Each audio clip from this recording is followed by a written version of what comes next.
Success story. Patient बहुत दूर से हमारे पास आई, 8 साल प्रेगनेंसी नहीं हुई, नेचुरल ट्राई करते रहे। किसी ने इनको हमारा बताया, हमने इनको देखा, हमें कोई खास रीज़न समझ नहीं आई इनफर्टिलिटी की। हमने इनसे कहा फिक्सी ट्राई करें।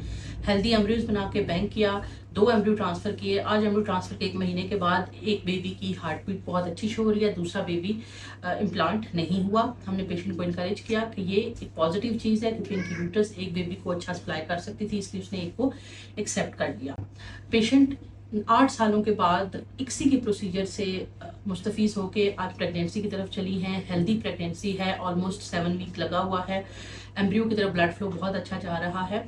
पेशेंट को अब जब तक बच्चे की मूवमेंट नहीं आ जाती, हम अपनी अंडर केयर रखेंगे और महीने के महीने हम इनको कभी ऑनलाइन और कभी फिजिकली देखते रहेंगे, ताकि ये जो बेबी है ये टेक होम के तौर पे जाए। जब पेशेंट प्रेग्नेंट होने वाला होता है, हम एज ए IVF फिजिशियन काम कर रहे होते हैं, लेकिन जब पेशेंट प्रेग्नेंट होता है तो हम उसको ऑब्स्टेट्रिक्स केयर, एंटीनेटल केयर देते हैं, ताकि इस बच्चे के टेक होम होने के चांसेस ज़्यादा हो जाएं।